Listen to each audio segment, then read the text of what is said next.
Deep in the sands of the Arkansas River lays a local legend. That local legend is of a buried locomotive. Come with us as we spend the next 3 days exploring more of the locomotive, clearing brush, and getting to use a really cool tool to see what else is underneath the ground. Was that cool or what?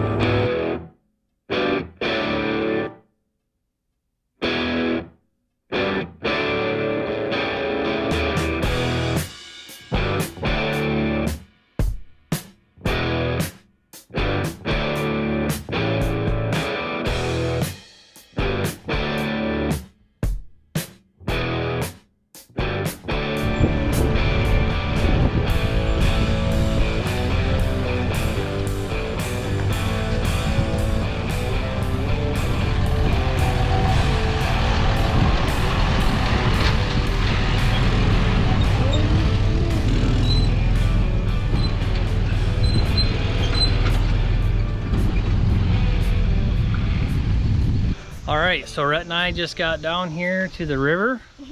So tomorrow we're going to do a bunch of land clearing. We'll get camp set up tonight. Yeah, and we got quite a few new stuff. Got some new stuff. We got a new shower bag we'll try out, take a shower tomorrow. We're going to get a little camp toilet set up so we have a nice place to poop in the morning. You poop when you drink coffee? Not me. Okay. But you do. Let's get camp set up. That's new shower going. Yep, sure am. What do you think of that? We'll fill her Not up. bad. Okay, fill her up. Oh. It's a little messy. And her up. Hope she holds. Oh yeah. What do you think of that? She's a runner and Well, Rhett and I finally got camp set up. We're over here playing the Wii. We're gonna have some peanut butter and jelly for supper, and we'll see you guys in the morning.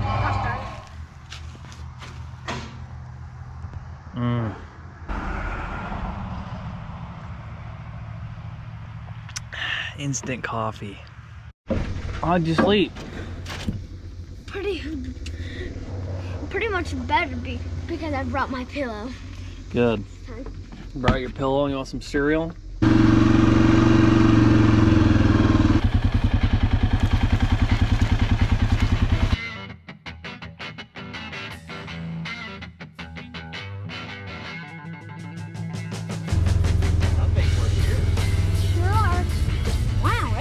Quite a bit since first time we were here. Yeah, we got a lot more work than I thought we had.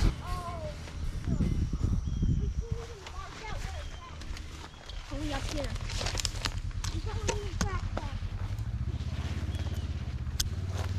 There she lay.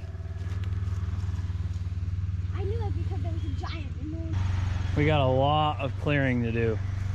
So basically, Rhett and I, and my buddy Steve, got a cleary. 40 meter, I think, by 40 square meter area around the locomotive. Here's the old bridge pylons. So we're probably gonna clear a lot of this out, some of this, and start going to town on the weed whacker. Not gonna share too much of that, it kind of gets boring, but I'll share a little bit.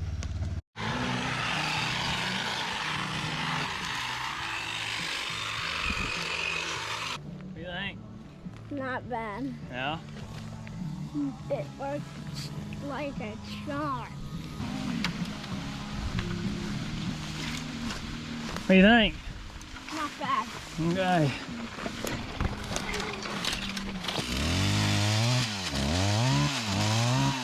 Well, Rhett and I are taking a break from, I got a spider web in my hair, clearing the area for the locomotive. We're out riding mountain bikes down here at the river, and look at the size of that cottonwood tree. Yeah, it fell over somehow. All right, let's keep going.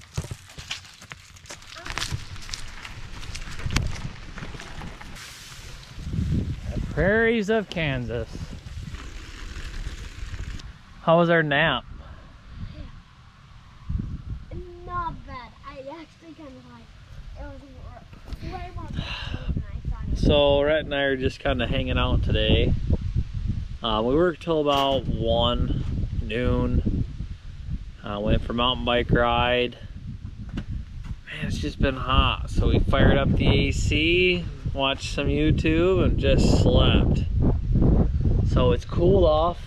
It's really nice. We're gonna go run the metal detector.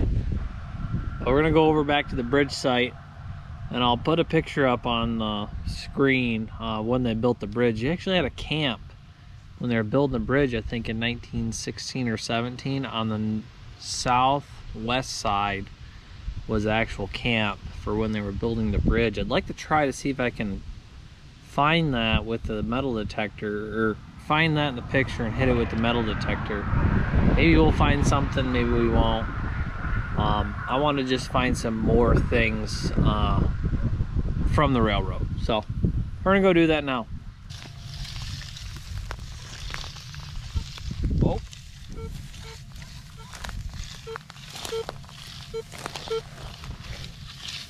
Right here. Look. You recording? Yep. Check that out. Got a nail. That right there is probably a piece of the bridge. Here. See, if you look that way, can you show them down the road? See it? Yep. That's the old rail grade right there. And then look this way. Straight that way. This right here where we're standing, is where the bridge started. So wooden trestle would have started right here and went across. Now somewhere over here used to be a camp when they built the bridge. Just getting ready to do some camp cooking. I got dishes we gotta do. Yep. You got your cereal bowl, spoons. I need some cereal. Just took a shower. And it felt good. And then tomorrow we have KGS coming out to do their magnetometer. Yep, we're just having boiled water for supper, Rhett. No, we're not. Yep, that's all we're having. Macaroni with hot dogs. Nope. Yep, we're done for the day. Waiting for KGS to get here tomorrow. Got some more land clearing. Gonna cook some supper, some hot dogs. And some macaroni. Some macaroni. You got the camper cleaned up, dishes done. Yep. We're gonna play some Wii. Yep, we got a Wii. And eat some hot dogs. So yummy. You sick of sandwiches, dude? Are you sick of having sandwiches all the time? No, but I'm just ready for this. Dad, can you hold this? I'm gonna get the cheese sauce.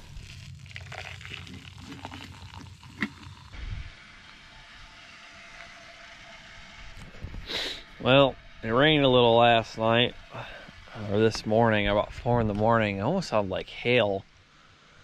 But yeah, we're up, getting after it. We'll go do a little bit more land clearing and then wait for KGS to get here.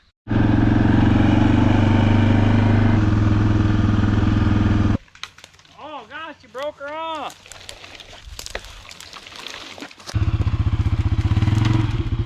Wow! Wheelie!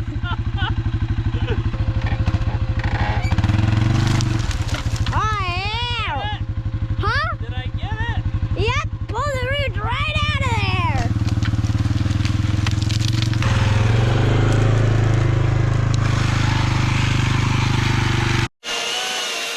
Timber!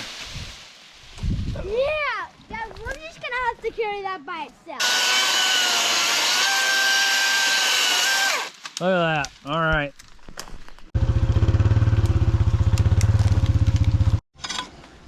So we found a piece of metal that must have come off the train. Right, Dad? Nope. Look, Steve's doing all the work and we're over here digging. That's fine. Look, your dad's pants keep coming unbuttoned. That's more than I need to know. Wanted to show you guys something. We were moving these trees. I kind of had a sneaky suspicion. You guys seen us dig it up here earlier. This looks like the corner of the tender right here. So that'll show you guys in Lee's book of that corner piece of that tender. So that is pretty exciting. And then the locomotive is right over here. So Rhett and I and Steve done a bunch of clearing. We're gonna bring my little trailer, get the rest of this out of here, but we're gonna go back, eat some lunch. Get right up to him. And little garter. He's a skinny little guy. Growing up, I thought they were called gardeners. That's what I thought they're called. Do you need to mark that with a flag so you know? No, we can just drop the thing. Okay. Quick video of Steve. Of me? No, you don't need a. We're of the time period of the late 1800s, but Show me your train whistle. foundation that they just. Good job. So I'm gonna add another meter. Look at what my dad found. Piece of the railroad. Spike. Sure enough. Yep. Wow.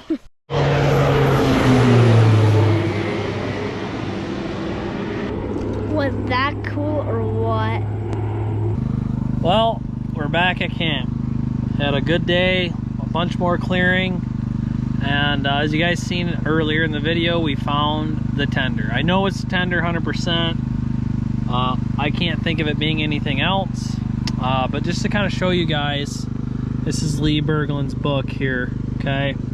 Quick edit here, I didn't explain well, but one of Lee's friends was out at the site with us. Lee is no longer alive, but one of Lee's friends was out at the site with us and helped explain the cornered piece of the tender, which you will see me explain here in a second.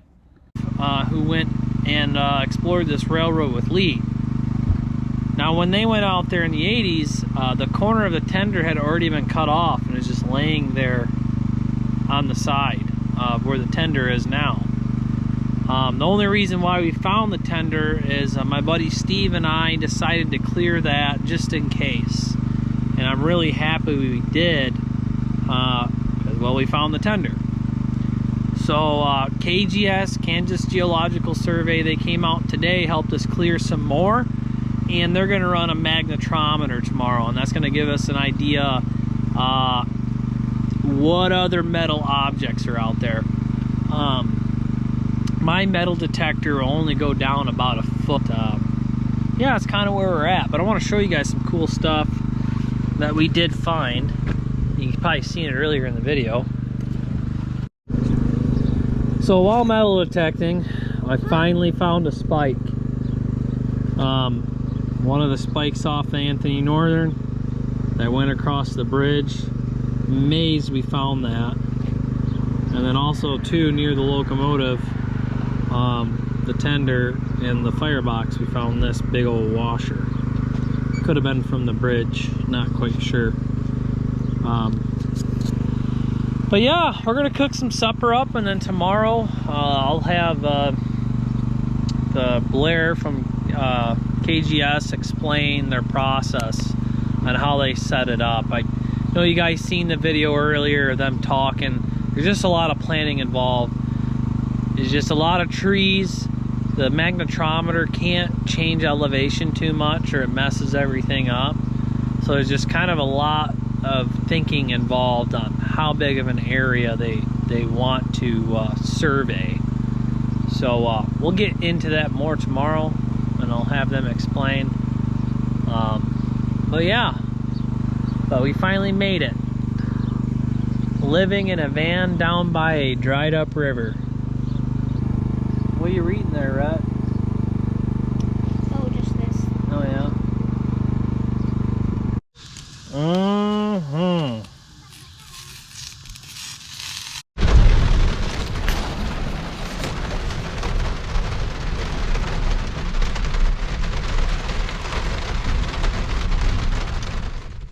Well, it's morning time, and we got quite a bit of rain this morning. Well, about 2 o'clock in the morning, I think, which kinda is not good for us. In order to use this magnetometer, it can't be raining. So hopefully it clears up today.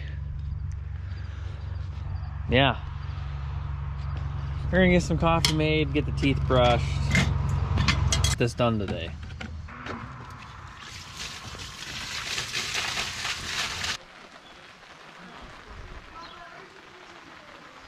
that at the meter? Phone This is at Getting her figured out, Jim?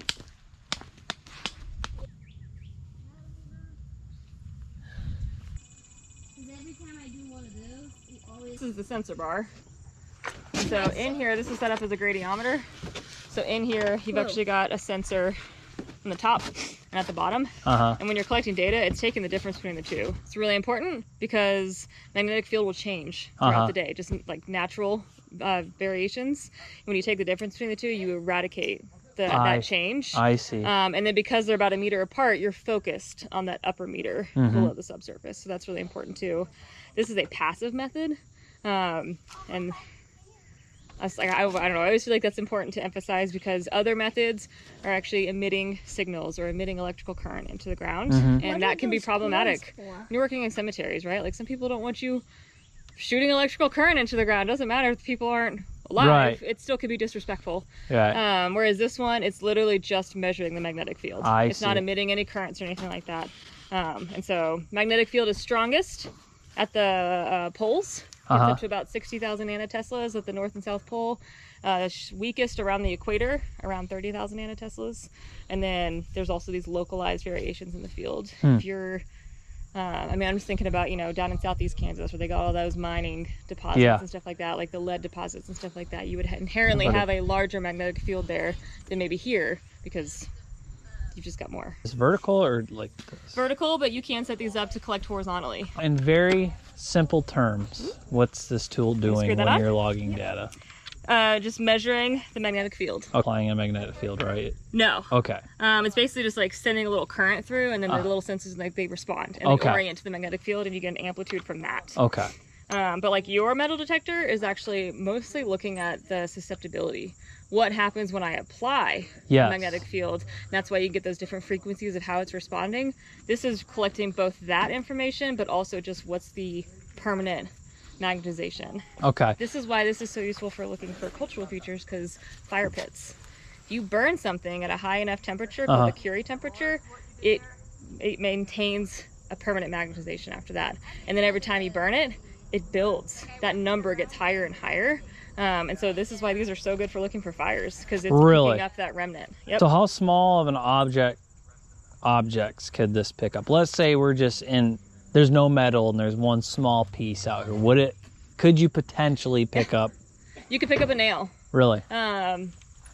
Nail, if it's really quiet, because then I can then go in and look at the data and be like, okay, I'm going to look at like, what's it just from like plus or minus 2 nanoteslas, right? So even if that nail's kind of deep, but it's still way more magnetic than the surrounding soil, I can pick that up. And so you have to calibrate it. Everywhere you go, you got to set it to its 0. So I need to get away from all the metal.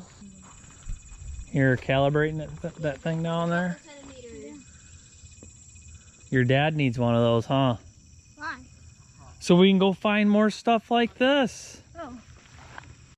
So to give a good orientation where we're at, here's the bridge abundance that go across, and it used to go all the way up to that bank, which I'll take you guys.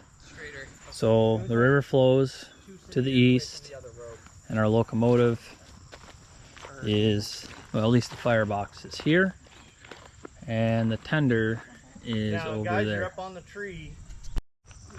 So one other thing, like I've explained earlier in other videos, there is an anomaly down here, and we not quite sure what it is. Could be in front of the locomotive, we do not know. So to give an idea, and it's really difficult in this terrain, our bridge is directly this way, and I have a picture I do believe was taken from this direction looking this way when they were building the bridge, and the railroad would have ran through here up across this, which I think this was dug out later, to Kinsley. So roughly that locomotive fell in, we don't know if it was heading south or this way, but it's about 110 yards roughly where they're standing back there.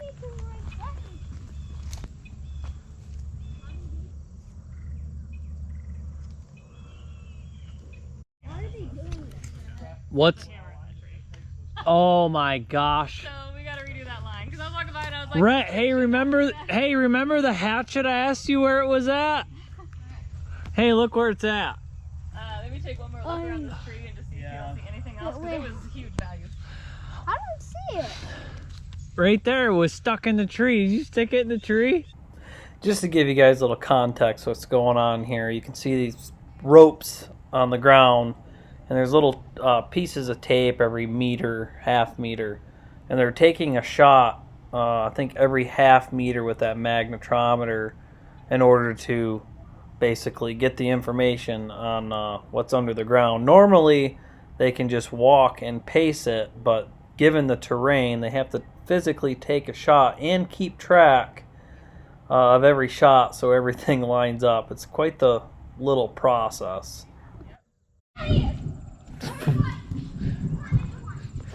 We just had a really, really loud lightning strike. Probably isn't very safe.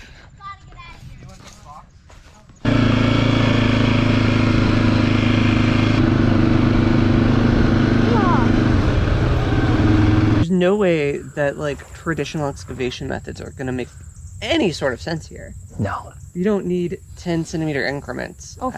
800, 900, There's something here. 970. There is a plate right under you, Blair. Okay.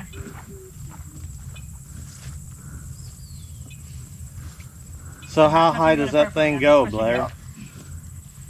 This one only, it goes up to 1,000. That's where I set the max. We're at 1,000 through there, of course. Wait, no. What? This way's out. Another observation on the locomotive. You can see here, this has been, was another one of these here. Looks like it's been torched off.